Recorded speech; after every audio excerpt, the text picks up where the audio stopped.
Ce balado est une présentation de Démocratique. C'est la référence en logiciel de mobilisation politique. Identifiez les électeurs, gérez vos bénévoles et vos donateurs et bénéficiez d'un module avancé de communication. Allez vers la victoire en visitant démocratique.org/logiciel. Démocratique avec un K. démocratique.org/logiciel.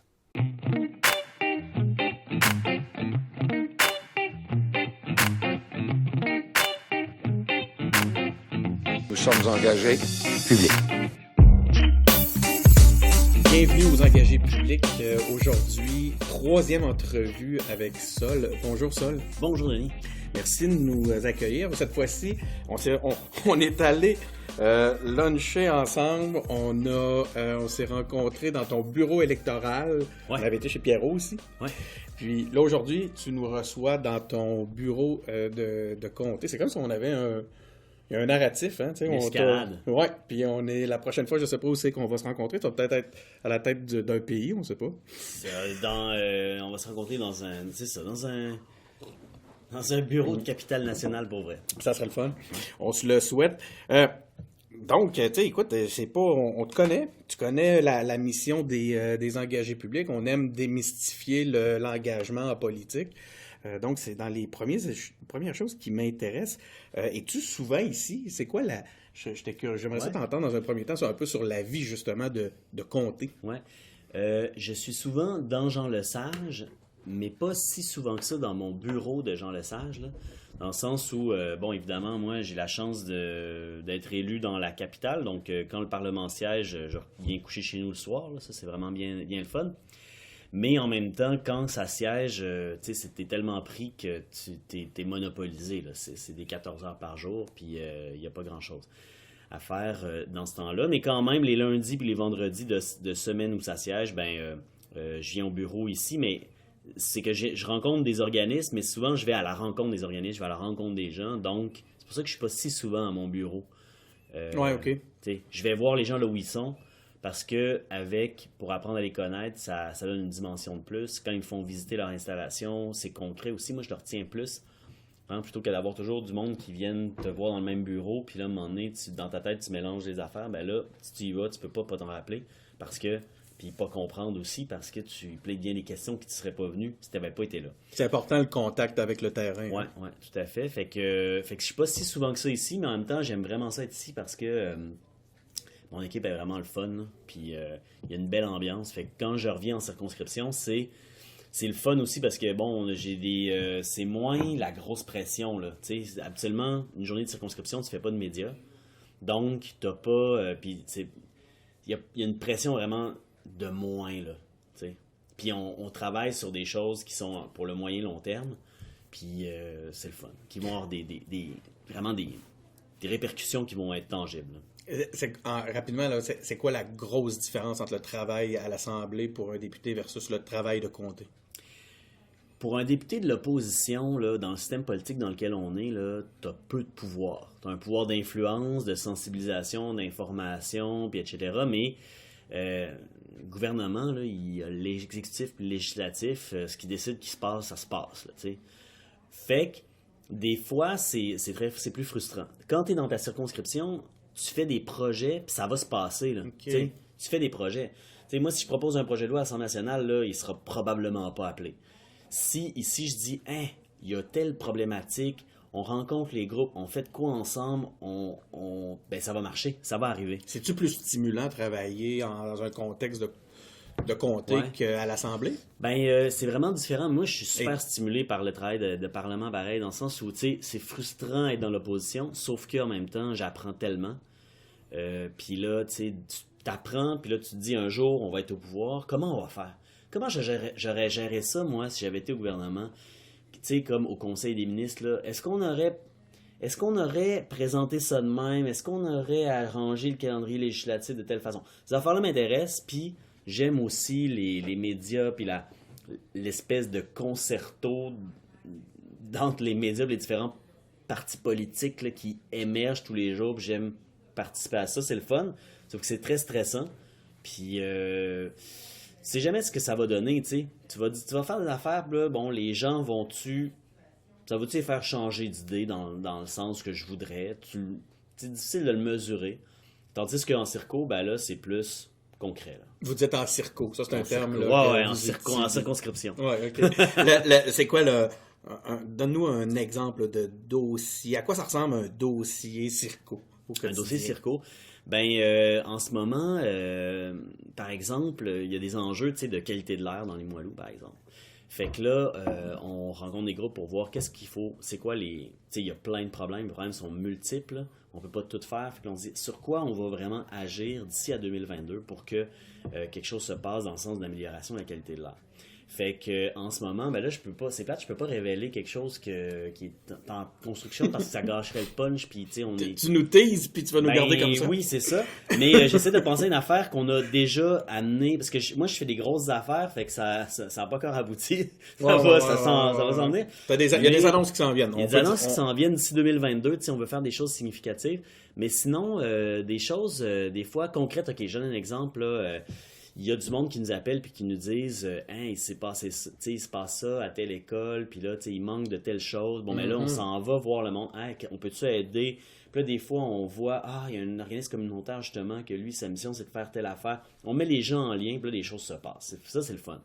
Puis, ouais. Est-ce que tu sens, quand tu t'impliques dans un dossier, le pouvoir du député de dire le député a parlé, soudainement, les choses bougent? Vraiment. C'est surtout dans les administrations, je te dirais que, quand quelqu'un, son dossier avance pas à telle place, mettons, puis que là, le bureau du député appelle, les gens, ça allume l'alerte rouge, là, parce qu'ils font comme, puis en même temps, les gens, souvent, c'est qu'ils sont débordés de toute façon. Fait que là, ça attend que, quand eux sont débordés, il y a du monde qui sont servis moins vite, puis pas de leur faute. Ça ramène le dossier en priorité. Ça ramène le dossier en priorité parce que là, ils sont comme OK, parce que là, si on règle pas ça, on va avoir du trouble. Dans le sens qu'on fait pas de menace à personne, sauf que les autres, ils veulent surtout pas attirer l'attention puis que ça se rende jusqu'à ce que les médias soient au courant puis que ça fasse passer leur administration comme pas performante. Fait que ça, c'est vraiment quelque chose qui aide. Puis, fait qu'on fait souvent des appels. Des fois, des petits coups de balai dans la machine. Puis... Écoute, t'as hérité du comté le plus pauvre au Québec. Ouais. Hein, on avait parlé la dernière fois qu'on s'était rencontrés. Est-ce que tu es témoin de beaucoup de souffrance dans ce contexte-là, en circo, justement? Énormément. Moi, je vais beaucoup... quand ça siège pas, là, je vais dans les banques alimentaires pour faire du bénévolat. Donc, participer à la distribution. Je vais dans plusieurs centres, puis j'y vais une couple de fois par année. Et je trouve ça important parce que c'est là que tu vois qu'est-ce qui se passe. Tu sais, les gens, des fois, ils restent chez eux puis tu les vois pas, là. Ouais. Ils s'excluent de la société, mais là, quand tu fais comme, il y en a du monde qui sont pas capables de boucler leur épicerie, là. Il y en a du monde, là, puis il y a du monde que, OK, eux autres sont pas au Québec depuis longtemps. Eux autres sont au Québec depuis longtemps. Cette personne-là, là, tu fais comme, OK, les soins de santé, ils sont pas là parce que, tu sais, tu vois qu'il y a de la détresse et de la souffrance. Puis ces gens-là, ils viennent pas au bureau de comté. T'sais. Fait que c'est pour ça qu'il faut aller sur place. Mais non, je le vois beaucoup. Puis en même temps que je vois ça, je vois dans, mettons, Mézeray, puis Limoilou, tout ça, puis Beauport aussi, il y a tellement d'organisations communautaires, mais aussi les gens qui sont dans les écoles, des profs super engagés qui veulent changer le monde, puis qui sont tellement crinqués, créatifs, puis qui ont un esprit communautaire super développé, que c'est beau à la fois. Tu as à la fois beaucoup de souffrance, mais en même temps beaucoup de générosité, d'inventivité, puis de gens qui font comme, c'est pas vrai que... Tu sais, du monde qui se retrousse les manches, là. Il y en a énormément. Ça doit être stimulant, justement, ça doit t'amener à vouloir en donner encore plus quand tu es confronté à cette énergie-là. Ah oui, et puis c'est le fun parce que les gens, ils sont créatifs, puis là, ils veulent faire des choses avec nous, puis tu sais... ils me disent, là, vous pourriez venir parler à nos élèves de telle chose. Puis les élèves sont, quoi, le député vient. Puis c'est fou parce que tu te rends compte que, au-delà de, tu sais, c'est pas moi le député, dans le sens que, oui, là, techniquement, mais c'est comme si c'est une fonction qui est importante dans soi, peu importe c'est qui. Puis quand le député va à une place, peu importe c'est qui, les gens font crime. C'est important ce qu'on fait. C'est ça. Puis ils sentent qu'ils sont reconnus. Puis là, ça c'est vraiment important. C'est quelque chose que je mesure en le faisant, mais je soupçonnais pas l'importance que ça a pour le monde, puis je trouve ça super important.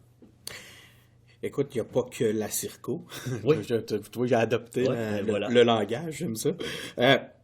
Comment ça va à l'aile parlementaire? C'est quoi les grands dossiers actuellement, là? C'est un petit bilan d'aile parlementaire. Ben oui, ben moi, tu vois, je suis dans les dossiers santé.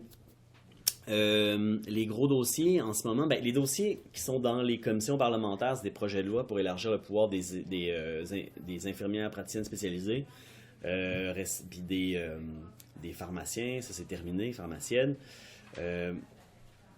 Donc, c'est des choses qui sont assez consensuelles. Les gens sont d'accord avec ça. Puis, évidemment, le diable est dans les détails. Une loi peut être vraiment bonne, mais à un moment donné, à cause de telle affaire, ça réduit vraiment sa portée. Fait qu'on travaille là-dessus, mais c'est des ajustements fins. Là. Il n'y a pas là-dedans de gros dilemmes de société incroyables. Sauf que ce qui se passe, c'est pas tant dans le Parlement, mais c'est dans les urgences. Là, les urgences débordent. Là, il se passe... Le personnel dans la santé, ils sont vraiment à bout de souffle. Puis là, ben, ça se passe pas au Parlement parce qu'il n'y a pas de projet de loi encore relié à ça, mais au Parlement, c'est le lieu où on va faire une pression pour que les choses changent, proposer des solutions, même si c'est à l'extérieur du Salon Bleu par médias interposés. Fait que ça, c'est les grosses affaires qui bougent. Là. Mais sinon, à venir, mettons, dans les dossiers qui ne sont pas les miens, il y a la réforme du mode de scrutin. Le projet de loi a été déposé, puis les audiences publiques commencent la semaine prochaine. Donc ça, c'est intéressant. Donc la semaine dans le bout du 20 là, janvier. Ça va être quoi les gros enjeux reliés à ça? Sur quoi il faut garder l'œil là, pour si on s'intéresse au dossier un petit peu de loin? Ben, c'est que c'est un projet de loi qui vise à faire qu'il y ait une plus grande proportionnalité entre le pourcentage de votes qu'un parti a puis le pourcentage de sièges qu'il y a à l'Assemblée nationale. Parce que le système britannique duquel on a hérité, là, qu'on n'a jamais choisi, ben, il crée des distorsions terribles. T'sais, mettons, la CAQ, ils ont eu 37% du vote populaire, puis à peu près 60% des sièges au Parlement. Fait que c'est pas juste. T'sais. Puis nous autres QS, on a la moitié moins de sièges à peu près qu'on a de vote, de pourcentage de vote. Fait que ça, non plus, c'est pas juste. Même chose pour le PQ à peu près. Puis les libéraux sont comme pas mal... Ça donne, il n'y a pas trop de distorsion cette fois-ci. Donc, c'est quelque chose qui est vraiment pas juste, puis qui fait que ça décourage l'émergence d'idées nouvelles, ce système-là. Puis là, ben, on veut changer ça. Fait que là, il y a un projet de loi qui vise à réduire la distorsion de proportionnalité entre ces deux données-là, pour rendre ça pour que chaque vote compte. Pour que les gens ils se disent, ben mon vote, ça vaut la peine de le donner parce que j'ai une chance de faire élire mes idées. Là. Donc, moins de votes stratégiques, plus de votes de cœur. De et de tête, là, ouais. mais de désir. Tu veux ça, ton vrai choix. Ça peut arriver. T'es pas toujours en train de dire je voudrais ça, mais c'est impossible, fait que je vais voter tel plan. Va bloquer quelqu'un. C'est ça, ouais. ça évite ça, fait que c'est vraiment important. Par contre, ce projet de loi-là, évidemment, il est, mettons, il n'est pas aussi hot que celui que moi j'aurais voulu qu'on fasse. Parce que quand c'est le parti au pouvoir, mettons, quand il va appliquer ce truc-là, il n'y aura plus 60 députés à la prochaine élection à résultat égal. Si c'était vraiment une belle proportionnalité. Fait que je te dirais que c'est comme un projet de loi du compromis. Là. On va vers plus de proportionnalité, mais quand même, ça sera pas la grosse proportionnalité totale. Mais là, les discussions qui se préparent vont servir à ça. Tu vas aller défendre un peu, toi, finalement, ta vision à travers ça. Oui, c'est ça. Ben moi, je n'irai pas parce que c'est le dossier à Gabriel Nadeau-Dubois. C'est Gabriel Nadeau-Dubois. C'est ça. Fait que c'est lui qui va défendre notre position. Fait que on va faire des amendements pour aller dans le sens d'une plus grande proportionnalité, probablement. Je sais pas c'est quoi sa stratégie. Je n'ai pas discuté avec lui, là, mais... Est-ce que vous allez le faire? Excuse-moi, ça m'intéresse, ouais. moi, ça, ce bout-là. Avez-vous une collaboration sur des dossiers comme ça avant d'envoyer, par exemple, ou en tout cas que Gabriel se présente est-ce qu'il fait le tour, justement? Est-ce qu'il y a un petit conciliabule minimum, là, ou même carrément un petit groupe de travail entre les députés avant de... Sur les orientations très générales, oui. Mais sur les fins détails, non, parce que ça serait trop compliqué. Il y a tellement d'affaires, ça serait trop intense. Mais tu sais, c'est quoi notre position sur le projet de loi? On en discute en caucus. Nous autres, c'est particulièrement démocratique, là. On en discute en caucus. Quelle approche, c'est quoi nos objectifs généraux sur ce projet de loi-là? Ça, on en discute ensemble. Mais quel amendement tu vas faire, là, ça, c'est trop précis parce que aussi, ça peut changer le jour venu. Il t'arrive des nouvelles idées parce que tu vois les auditions publiques, les gens vont dire des critiques du projet de loi qui te font penser à un amendement que tu vas proposer après. Puis là, c'est plus le recherchiste attitré au projet de loi avec le député ou la députée qui vont discuter de ça ensemble. Puis s'ils ne savent pas quoi penser, ils vont demander aux autres, là, mais tu sais, Si tout le monde faisait ça pour tout, ce serait juste... Ben, c'est on comme passait ça notre que temps à se déjà les consulter, dossiers. puis ça n'avait pas de bon sens. Fait que, mais c'est très... On se tient au courant, tu sais, puis ouais. Au parti maintenant, comment ça va? Comment se porte? Comment va Est-ce que l'humeur est bonne chez Québec solidaire? Ben moi, oui, l'humeur est bonne, tu sais. On a eu un automne qui n'était pas super facile. Puis, tu sais, c'est sûr, on est déçus de nos résultats dans la partielle de Jean Talon. Non, mais c'est mon prochain sujet, que je te laisse Fait aller. que, mais à part ça, mettons, tu sais, on trouve que les choses vont bien, là. Puis d'un point de vue du parti aussi, de la mobilisation, tu sais, on a des beaux projets. Puis on a, tu sais, on est dans une démarche aussi de mobilisation sur l'environnement, tu sais, avec l'ultimatum 2020 là, qu'on a mis sur pied. Puis qu'on a dit au gouvernement Legault, dans le fond, si vous n'arrêtez pas l'exploitation et l'exploration d'hydrocarbures au Québec, puis que vous n'adoptez pas un plan de réduction des gaz à effet de serre qui permet d'atteindre les cibles du GIEC, là, puis que ce plan-là est comme faut qu'il soit validé par un expert indépendant. Là. Mais si vous ne faites pas ça, nous autres, au 1er octobre 2020, quand ça va faire 2 ans que vous allez avoir été élus, on va opérer un barrage parlementaire. C'est-à-dire que on va faire en sorte que vous ayez de la misère à aller de l'avant avec votre J'avais un peu oublié cet aspect-là. Moi, c'est intéressant, ça. Ouais, fait que là, tu sais, parce que l'idée, c'est de faire, tu sais, c'est pas un sujet comme un autre, là, les changements climatiques, tu sais, je veux dire, c'est 2020, là, c'est la date à partir de laquelle on franchit le point de non-retour si on se met pas tout de suite à mettre des plans en place qui respectent les objectifs du GIEC. Puis si on fait pas ça, ben la température va augmenter de plus de 2%, puis on va déclencher des phénomènes irréversibles et difficiles à prévoir, mais ce dont on est sûr, c'est que beaucoup de gens sur la Terre vont devoir déménager. Il va y avoir une augmentation des eaux, une augmentation des catastrophes naturelles, puis de la désertification, puis des feux de forêt, puis je veux dire, on peut pas y aller à moitié, tu sais, là-dedans. On peut pas dire, faisons 80% de ce qu'il faudrait qu'on fasse. C'est comme la survie de l'espèce, là. Fait que c'est pour ça qu'on y va avec cette démarche-là. Puis ça, je trouve que c'est vraiment... Ça, c'est un dossier du parti ouais, que le parlementaire fait. Mais en même temps, le parti, tu sais, faut pas que ça se passe juste au Parlement, la mobilisation. Que ça se passe dans la rue aussi, partout. Ben, c'est particulièrement le cas chez Québec solidaire, cette réalité-là. C'est ça. On est le parti des urnes et de la rue. Puis on veut que ça soit incarné puis vrai. Tu sais, parce que sinon, surtout quand tu es dans l'opposition, on a tellement peu de pouvoir au Parlement, dans un sens, que faut un rapport de force sociale, sinon. Je riais parce que, tu sais, on s'est fait marteler le référendum et la rue, hein, tu sais, quand Jean Charest, à un moment donné, c'était le PQ, c'était le parti du référendum et de la rue. Non, de la violence, puis de la violence, c'est l'intimidation. Ah oui? Bon, rien de moins, toi. Il répétait ça tous les jours, le plus souvent possible. Je m'en souviens. Toi, tu l'assumes, les urnes et la rue. Ah ouais, c'est ça, exact. Ah ouais. La rue, c'est parfait. Comment tu interprètes tu parlais tantôt de Jean Talon, comment tu interprètes, c'est quoi ta lecture là, avec le pas de recul de ce qui s'est passé dans Jean Talon? Ben, dans Jean Talon, ce qui arrive, c'est qu'il y a beaucoup de jeunes qui sont pas sur la liste électorale. Puis tu sais, nous, c'est la tranche des 18-35 ans, c'est la tranche d'âge qui vote le plus pour nous autres. Et là, c'est une université. Il y a peut-être plus de 30 000 étudiants à l'université, peut-être plus, je me souviens pas. Mais l'affaire, c'est que c'est beaucoup du monde qui viennent à Québec, mais qui ont encore l'adresse de chez leurs parents. Ouais. Fait qu'ils votent un peu partout au Québec, mais ils votent pas dans Jean Talon. Là, c'est les chiffres très approximatifs, je m'en souviens plus par cœur, mais sur à peu près, mettons, 20 000 jeunes 18 à 35 ans là, qui est dans la circonscription, on a peut-être juste 6-7 000 qui sont sur la liste. Là. Fait que, tu voté pour Québec solidaire, tu penses? Ben, il y en a qui l'ont fait, c'est sûr. Mais tu sais aussi, là, le vote était un peu vers la fin de session. C'est difficile de mobiliser du monde pour une partielle parce que tu as beaucoup d'attention médiatique, fait que c'est pas partout que tous les jours ça te dit élection, élection, élection. Pourtant, c'est une de vos forces, la mobilisation. Ouais, vraiment. Moi, pour avoir un peu travaillé là-dedans, avoir un peu œuvré à travers tout ça, surtout du bénévolat, cela dit, je dis travailler, c'est une chose que je vous reconnais, c'est que vous êtes très fort en mobilisation puis en tactique terrain. Sauf que là, tu sais, il y avait beaucoup de choses, il y avait comme le vote pendant la fin de session, il y avait les jeunes pas inscrits sur la liste électorale, il n'y avait pas de bulletin, pas de bureau de vote sur les campus. Oh, ouais. Ouais, dans les partiels. Puis, Puis il y avait aussi le fait que, bon, peu de visibilité médiatique pour ça parce que c'est juste une partielle. Fait que c'était tough de faire, ça a été dur de faire sortir notre vote, tout ça.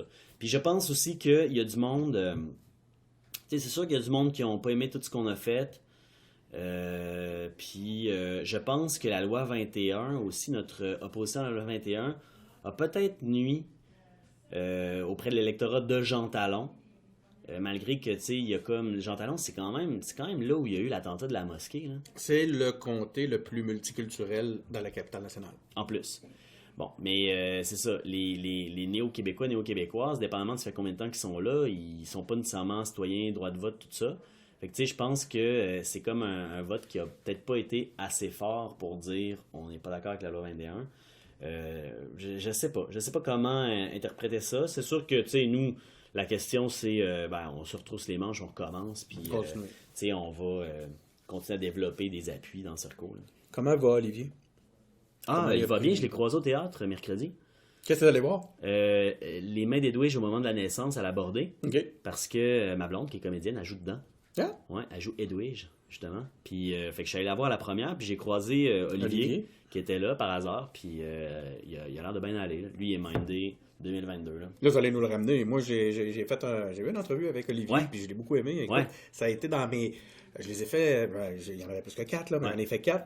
Puis, c'est un de ceux que j'ai trouvé le plus vrai puis le plus grondé là, de toutes des 4. Il est très solide, le gars. J'ai bien aimé j'ai aimé ses réponses. Mais là, c'est ça, vous allez nous le ramener d'une façon? Moi, je te dirais oui. Ça va dépendre de l'association de Jean Talon, qu'est-ce qu'elle décide.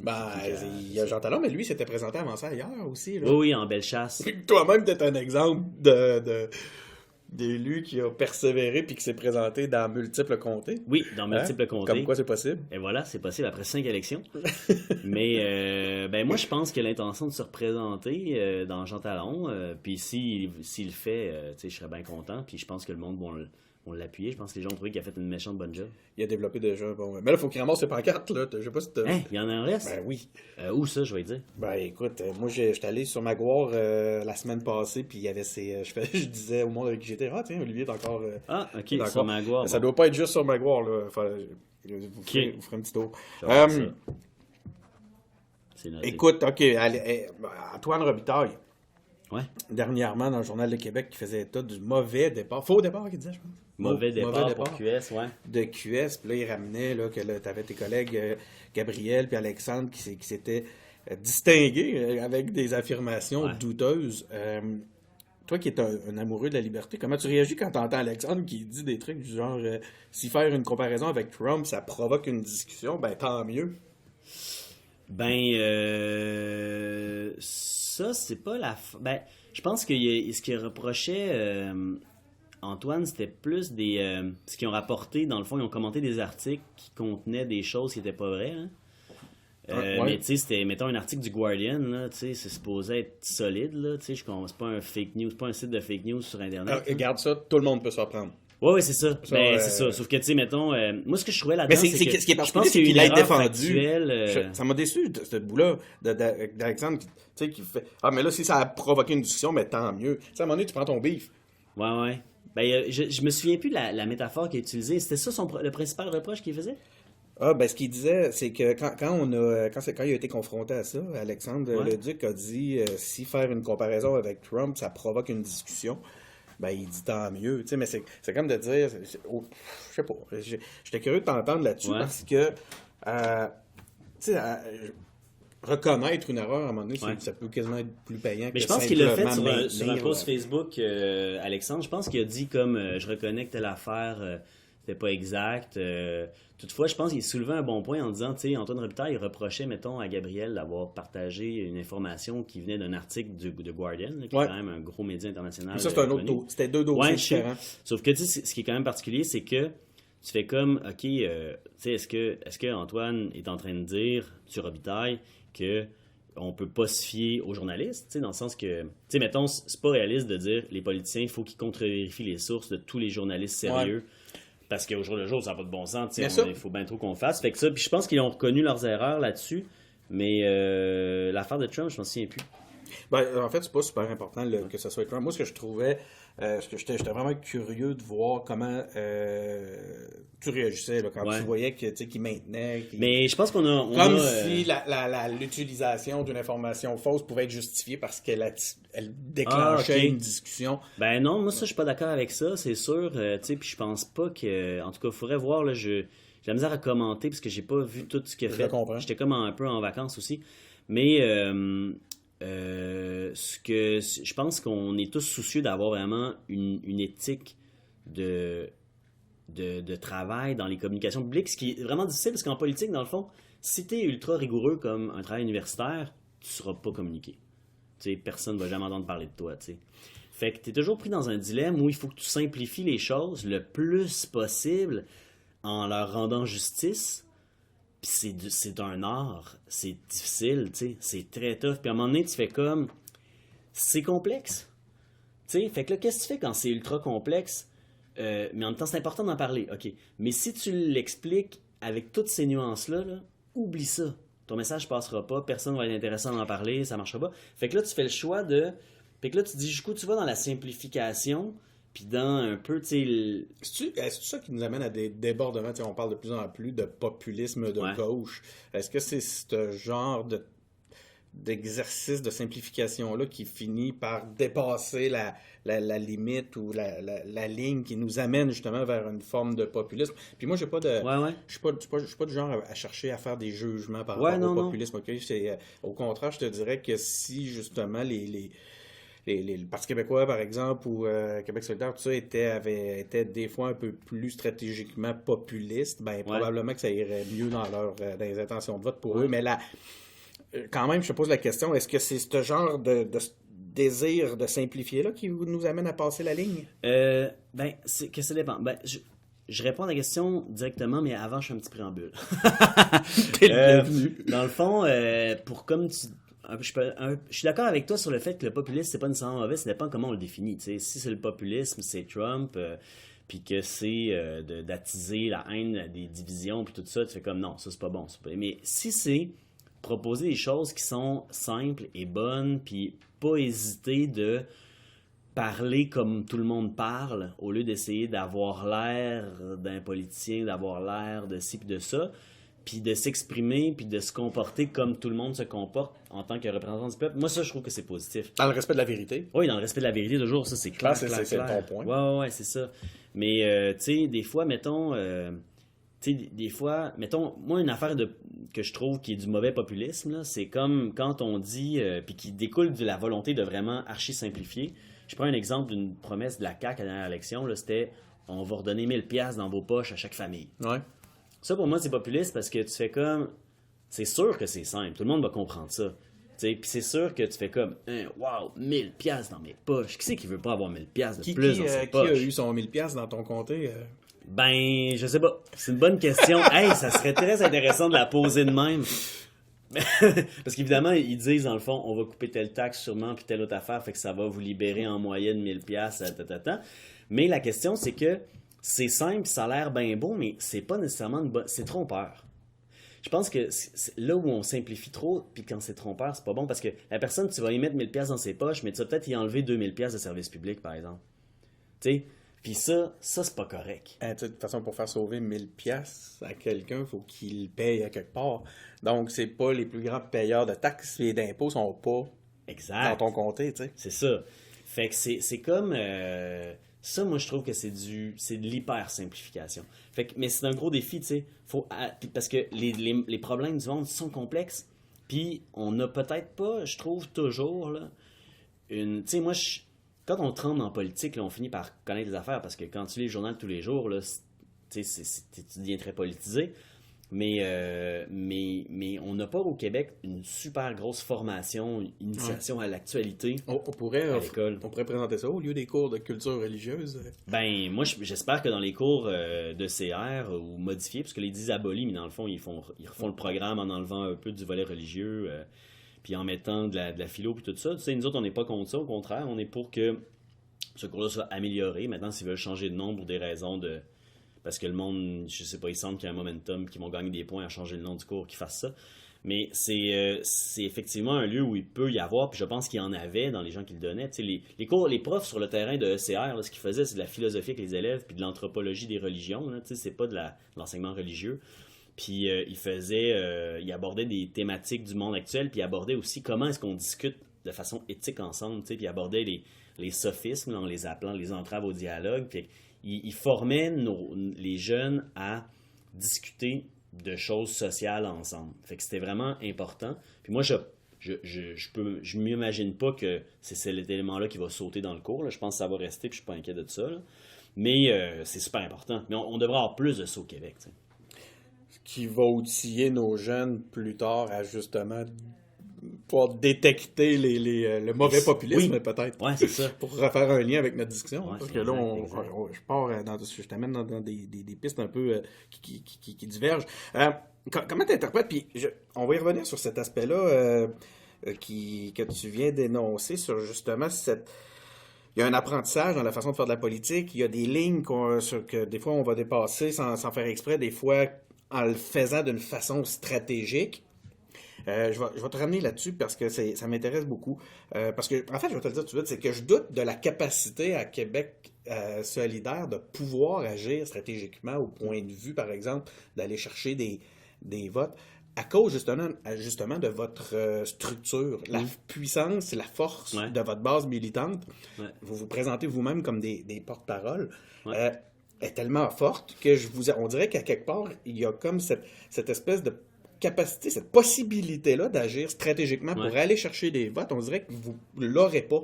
Ouais. Qu'est-ce que tu en penses? Est-ce que tu penses que c'est un problème que Québec solidaire a? Je pense que la démocratie de parti, c'est une solution plutôt qu'un problème. Parce que je comprends ce que tu veux dire dans le sens où... Puis c'est sûr que même à Québec solidaire, même si on est super démocratique, tu sais, ce qui est voté par la base militante, c'est quand même des grandes orientations. Puis des fois, ça va dans des choses précises. On veut faire une campagne sur l'environnement, ça vient du Congrès, puis là, Mais tu sais, après ça, on va pas décider en Congrès combien on fait d'imprimer d'affiches, puis où est-ce qu'on va les mettre, puis ces affaires-là. Tu sais, il y a comme une délégation saine. Le Congrès donne les orientations. C'est ça, puis le parti, la permanence exécute. Mais tu sais, la permanence, des fois, propose des affaires aussi au Conseil des coordinations nationales, qui est du monde élu du Congrès, tu sais, de l'instance démocratique. Puis je trouve qu'il y a une belle balance. Et moi, ce que je trouve, c'est que quand tu descends dans le parti ces décisions-là importantes sur les orientations, ça crée des débats qui politisent le monde énormément. Et une base militante politisée, c'est une base militante qui prend des meilleures décisions. Tu sais, plus... Oui, mais si ça vous amène pas, je comprends, mais si ça vous amène justement à vous mettre en porte-à-faux avec l'opinion publique plus générale, mais ça, c'est... là, vous n'allez pas chercher le pouvoir nécessaire après ça pour pouvoir mettre en branle vos... Mais il y a une sagesse dans la démocratie, il y a une sagesse dans le parti. Les gens sont... C'est sûr que tu as du monde qui sont des gens qui vont aller au micro des fois, puis qui représentent eux autres et 2-3 personnes, pas beaucoup, puis qui vont dire des affaires ultra pas stratégiques. Mais t'as ça dans toutes les parties. C'est ça. Mais les gens, jamais que la majorité vote pour ça. T'sais. La majorité dans un congrès, quand il y a 700 personnes au moins, là, c'est étonnant à quel point c'est sage. Puis que c'est comme les gens, ils font la part des choses, puis ils savent comment aller où pas aller pour pas être trop loin pour le monde. Puis, écoute, je pense que le meilleur exemple qu'on a là-dessus, c'est la laïcité. Ouais. On avait eu l'occasion d'en parler. Votre base militante n'est pas pour en tout cas pas la même vision de la laïcité que ce qu'on a vu dernièrement. Ouais. Puis, ben justement, là-dessus, on dirait justement que la population du Québec vous suit moins. Ouais. Fait que là, comment faire? C'est un exemple. Puis je veux pas qu'on compare ça à la laïcité. Non, je comprends. Je demeure sur l'aspect stratégique. Démocratie, stratégie. C'est que pour cet enjeu-là en particulier, les gens se sont dit, tu sais, à un moment donné, c'est une question de principe. Là. Puis, c'est ça, c'est avoir raison ou gagner. Ben, on peut se poser la même question pour tous les enjeux qui n'ont pas 50% d'appui dans la population. Tu sais, l'indépendance, on va-tu l'abandonner parce qu'en ce moment, le monde, il pense que ça se peut pas puis ils en veulent pas. Tu sais, il y en a qui le font. Ben, il y en a qui le font, puis je trouve que ça sert à rien de faire ça, puis moi, je ferais pas ça. Il donne rien. Fait que, tu sais, je veux dire, on peut... Tu sais, les gens se sont dit, ouais, mais pour avoir... Jusqu'où on va pour avoir... c'est parce que dans le fond, c'est une vision de la démocratie. Est-ce que tu vas chercher... Est-ce que tu fais des sondages, puis tu te fais un programme coller ces sondages pour être au pouvoir? Ou tu veux changer le monde? Tu sais? Puis des fois, il y a des choses que tu veux changer. Tu sais, il y a des choses qu'on propose, nous autres, qui sont à 85% dans l'électorat, là, tu sais, comme notre assurance dentaire, le monde capote sur cette affaire-là. 75 ou 85%, une espèce d'affaire là, qui fait consensus presque autant que l'abolition de la monarchie. Puis c'est dans notre programme, tu sais, mais il y a des affaires aussi, bon, comme l'indépendance, en ce moment, c'est pas majoritaire, sauf qu'on se dit, ouais, mais ça nous le prend, fait qu'on va travailler à faire changer l'opinion. Puis je pense que ce qu'on fait pour l'indépendance, ben on le fait aussi pour la question de la laïcité, de l'inclusion, tout ça, en se disant, là, en ce moment, on n'a pas la majorité, mais on pourrait l'avoir un jour. Puis on va y travailler. Mais par ailleurs, là, sur les majorités, il y a beaucoup eu, je trouve, une image de majorité qui a été construite dans les médias autour de l'appui à l'interdiction des signes religieux là, pour les enseignantes puis tout ça, qui était pas vrai. Il y a une étude de l'IRIS, d'ailleurs, une note, là, pas une étude complète, là, mais genre une note qui analyse les sondages puis qui dit c'est pas vrai qu'il y a une majorité du monde qui appuie la laïcité, qui appuie le projet de loi. Je veux dire, la majorité du monde appuie la laïcité, mais pas nécessairement l'interdiction des signes religieux autant que le projet de loi 21. Puis quand on analysait ça, dans le fond, on réalisait que, dépendamment de comment tu poses la question au monde, si tu leur dis « Seriez-vous prêts, pensez-vous qu'on doit interdire les signes religieux à telle personne? » Puis là, les gens, ils disaient oui. Puis après ça, pensez-vous qu'on doit l'interdire même si ça brime les droits et libertés? Puis là, ben, l'appui chutait de 20%. Puis là, ça devenait qu'il y avait plus de monde qui était contre que de monde qui était pour, mais c'était genre c'est tellement important la façon qu'on pose les questions. Ben oui, c'était genre un 39-41 avec 20% d'entre les deux. Fait qu'il y a pas, c'est pas si polarisé ça, mais après ça, tout le monde s'est mis à répéter, il y a une grosse majorité des Québécois, il y a une grosse majorité des Québécois. Stratégie versus... Ouais. Versus idéaux, hein, ou convictions. Ouais. Tu sais, puis je trouve que dans ce que tu étais en train de nous dire juste un petit peu avant, ça fait, tu l'as là-dedans, l'éloge de la stratégie, c'est de dire on travaille à faire changer les mentalités. Tu sais, si en désirant être puriste dans tes convictions, tu fais que tu te braques les gens qui ont envie de transformer à travers tes... Ben, c'est pas mieux, tu sais. Ben non. Puis c'est pour ça que je me demande, est-ce que QS là la marge au point de vue stratégique, compte tenu que sa base, elle est très... Et puis là, regarde, je n'utiliserai pas le terme radical, là, mais très convaincue. Ouais. On dirait que vous n'avez pas la marge pour pouvoir agir par phase, par étape, donc stratégiquement, pour aller à quelque part, puis transformer la société, amener les gens avec vous pour les arriver finalement à ce que vous voulez construire comme société. Ben, moi, je trouve pas, mais... Comme si vous braquez les gens plutôt que de les onboarder. Ben, moi, je vois pas ça de même. Puis à date, mettons, tu sais, la dernière campagne qu'on a faite, on est passé de 3 à 10 députés. Là, on est la deuxième opposition officielle. On est de façon générale, sur une ascension. Ben là, un peu, les sondages disaient pas ça la dernière fois. Là. Ah ben, il y a eu un sondage léger cet automne qui était négatif, là, puis qui d'ailleurs était vraiment pas en phase avec le résultat de l'élection partielle. Là. Le sondage léger sur l'élection partielle puis le résultat de l'élection partielle, c'est vraiment deux choses... oui, c'est vrai, j'arrête de taponner avec mon papier. Pour les auditeurs, on est en plein milieu du bureau électoral. Il y a toutes sortes de... Il y a du monde qui passe, on entend des téléphones, il y a des portes qui rouvrent, qui ferment. Puis là, ben, on a aussi un bloc de post-it. Puis je voulais pas oublier de dire à Olivier d'enlever sa pancarte sur ma gouaille. Là, je le taponnais, mais je l'ai collé sur mon téléphone, j'oublierai pas. Là, tu disais, excuse-moi, là, c'est moi qui t'amène encore à diverger, mais tu disais, tu nous expliquais un peu là, le lien que tu faisais avec l'élection. Oui, c'est ça. Les résultats, la baisse que vous avez vécue dans un sondage, précisons-le, et l'élection. Oui, on n'a pas eu les résultats qu'on voulait dans Jean Talon, mais on a quand même eu un résultat qui était vraiment genre... je me souviens plus des chiffres, je vais pas dire n'importe quoi, mais vraiment, tu sais... C'est quoi, c'est un gain de 10%, genre? Quelque chose de même, là, mais tu sais, si je me souviens que, tu sais, en tout cas, le sondage léger là, donnait quasiment 2 fois plus d'appui au PQ dans Jean Talon que ce qu'il y a eu, puis nous autres, ils nous donnaient 2 fois moins. Okay. Il inversait les affaires un peu, mais c'était approximatif. Tu nous invites à relativiser les sondages. Oui, ben, surtout léger, là, en tout cas. Surtout léger, puis un sondage. Il faut regarder les tendances. Mais c'est ça. Puis bref, tu sais, je pense qu'il y a, dans convaincre, il faut présenter des choses audacieuses, il faut les assumer à 100%. Ça contribue beaucoup à convaincre. Il faut faire du travail terrain. Il ne faut pas attendre que... Tu peux pas laisser la job de faire changer l'opinion du monde, mettons, aux chroniqueurs ou aux journalistes. Les journalistes, d'abord, c'est pas leur rôle. Les chroniqueurs, ben, ils sont pas tous de ton bord. Fait que il faut faire ça soi-même. Fait que ça prend des... ben, je vais donner un exemple. Tantôt, on parlait de circonscription. Là, quel dossier on a fait localement puis qui change vraiment. Là. Puis qu'on a en fait une action de convaincre du monde aussi. Ici, dans ma circonscription, il y a des terres agricoles qui voulaient être dézonées. En tout cas, que la ville voulait... L'agglomération voulait dézoner pour faire des sœurs de la charité. Exact. Ils voulaient faire de l'immobilier là-dessus.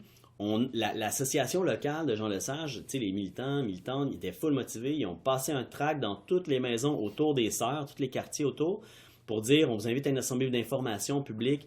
Les gens sont venus, c'était plein. Ouais. On a fait ça au cégep Limoilou de Campus Charlebourg. Il y avait plein de monde, tout ça. Puis là, les gens ont comme... les gens se sont déplacés, ça a bien fonctionné? Oh, il y a eu genre 120, 130 personnes. Quand même. Puis on a fait une campagne de envoyer une lettre à la ministre pour la convaincre de ne pas accepter le dézonage. Par Internet. C'est ça. Et là, ça a vraiment bien marché. Une occasion pour collecter des données. Des courriels Ben, tout le monde fait ça. Et c'est volontaire tout le temps, puis c'est pas caché. Écoute, continue. Les gens qui sont mobilisés par des choses, je pense qu'ils apprécient d'avoir des nouvelles aussi. Vous êtes fort en mobilisation, je l'ai dit tantôt. Ben oui. Puis, dans le fond, on a envoyé plus de 1000 lettres. Fait que, tu sais, plus de 1000 lettres, là, je peux te dire, dans une boîte courriel, ça paraît. Tes attachés politiques, ils t'en parlent. Ils disent, bon, là, ça gosse. Puis ça a reculé, je pense. Là, oui, ils ont refusé de dézoner ça. En fait, de le sortir du périmètre urbain. Fait que, en tout cas, de l'inclure dans le périmètre urbain. Bref. C'est une victoire pour les gens. Tu vois, là, je donne des nuances de trop, là, tu sais. Parce que, mettons, quand je dis ils ont refusé de dézoner, c'est pas vraiment ça. Mais là, c'est parce que si j'explique la technique tout le temps, fait que dans le fond, la réalité, c'est que... Là, je peux le faire. Là. La réalité, c'est que l'agglomération, pas la ville, l'agglomération, ils voulaient inclure les terres dans le périmètre urbain où on pouvait développer. Ce qui aurait ouvert à un dézonage futur, mais qui aurait dû passer devant une autre affaire. Vas-y, comme... C'est plate d'expliquer les affaires, mais il y a un moyen... c'est pas plate, c'est un dilemme. Tu sais, à qui tu t'adresses, tu sais? Il y a tellement peu de monde qui sont experts, qui veulent avoir le fin détail. Fait que c'est ça, on finit par dire dézoner. Ben, pourquoi soudainement ils cherchent à dézoner? Excuse-moi, c'est un peu dans mes questions, mais je me demande, selon toi, est-ce que vous avez vérifié, est-ce que vous avez vu sur le terrain des forces qui, elles, faisaient du lobby pour que ça soit justement intégré à une zone... moi-même, je l'avais oublié. Là. On est encore en train de jouer après le bloc-notes. Autrement dit, est-ce que vous avez été témoin dans le cadre de ce dossier-là, de ce, j'allais dire, combat, là, justement, de forces qui, dans le privé, qui cherchaient justement à influencer le politique pour... dézoner ou zoner. Oui, ben, c'est pas des forces citoyennes, là, c'est clairement... c'est la compagnie qui possède les terres, qui l'a acheté, les Dallaire, là.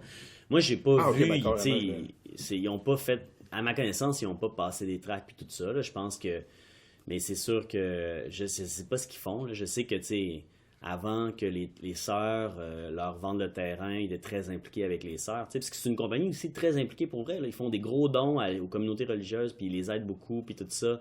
Puis c'est une compagnie qui est quand même socialement impliquée. Puis, très impliquée, etc. Là, les dollars, ouais. Ben, c'est ça. Puis après ça, ben là, en même temps, ils sont toujours à l'affût pour acheter leur terrain après.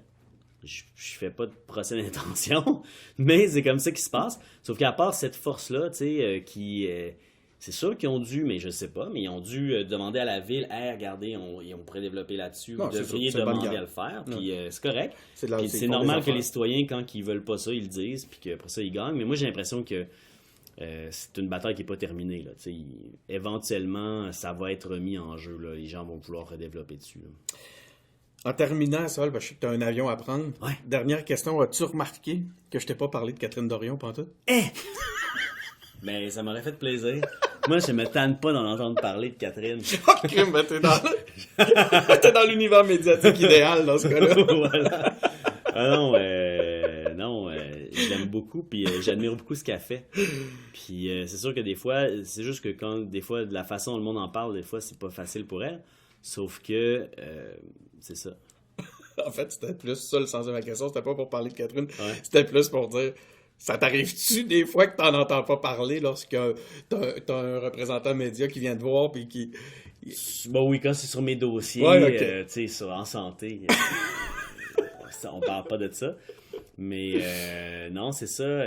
Mais tu sais, ce qui me fascine, c'est que, dans le fond, il y a du monde qui ont réagi négativement à des affaires que Catherine a faites, mais il y a bien plus de monde qui ont réagi positivement. Tu sais, quand son vidéo, mettons, là, son dernière vidéo a été... sur le patrimoine? Celle-là, beaucoup vue. Mais même sa vidéo sur la façon dont ça se passe en commission parlementaire, là, puis en interpellation, là, tu sais, ça a été vu plus de 2 millions de fois. Là. Ouais. Tu sais, puis le monde, je pense, trouvait ça intéressant comme analyse, puis c'est comme ils ont dit « Hey, merci de t'adresser à mon intelligence ». Puis après ça, je trouve que c'est un talent qu'elle a de rendre la politique accessible. Puis c'était très, très, très...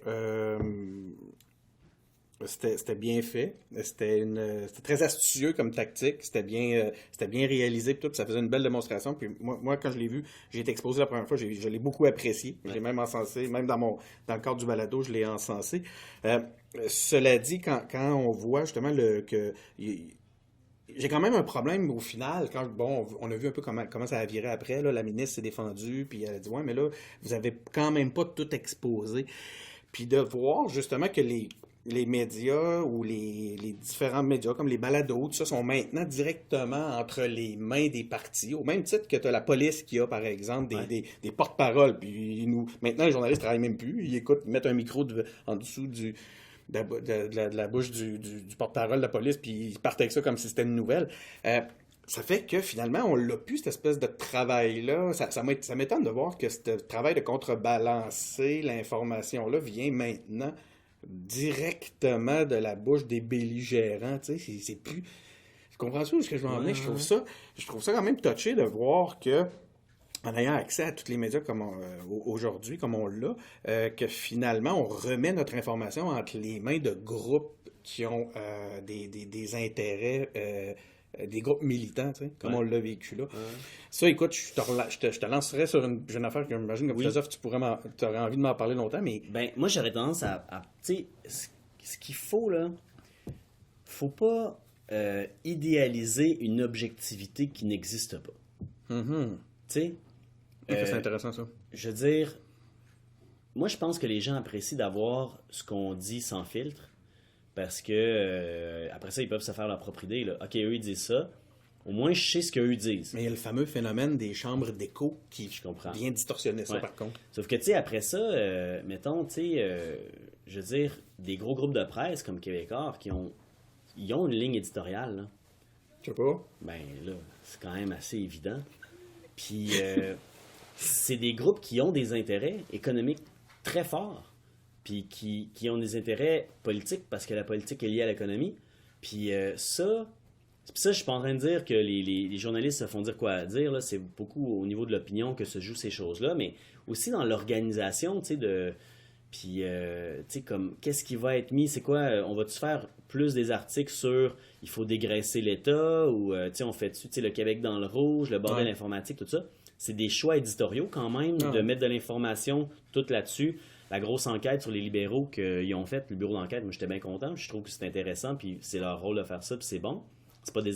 mais ils ont fait ça plutôt qu'autre chose. Tous les choix mènent à des choses. Fait que moi je pense que la solution, c'est qu'on ait une éducation puis un sens critique plus développé, qu'on développe le sens critique à l'école, pour pas qu'on essaye de javeliser tout. Tu sais, que le monde, ils disent ce qu'ils ont à dire, qu'on ait accès à des informations de première source, puis après ça, ben, on se fait notre idée, puis on aiguise le sens critique des jeunes pour qu'ils ne se fassent pas embarquer en bateau. Fait que ça change complètement notre façon dont on doit consommer l'information aujourd'hui. Ouais. Je pense que c'est un incontournable. Mais je trouve ça intéressant que tu le ramènes sur le volet éducatif, parce que ça pourrait justement être une chose, l'apprentissage justement de comment décoder les médias pourrait remplacer aisément, tant que moi, les cours sur la religion. Mais on est ailleurs là-dessus. Hey, je te remercie beaucoup, ça. Ça fait plaisir, merci. Toujours intéressant, puis j'espère qu'on aura une 4e, puis une 5e, puis une 6e, puis une 20e fois. Merci beaucoup. Ça fait plaisir, merci Denis. Ça la main pour les auditeurs. Donc, merci d'avoir été à l'écoute. C'était notre épisode pour cette semaine des engagés publics. Vous pouvez nous suivre sur SoundCloud, sur Apple Podcasts, Google Podcasts.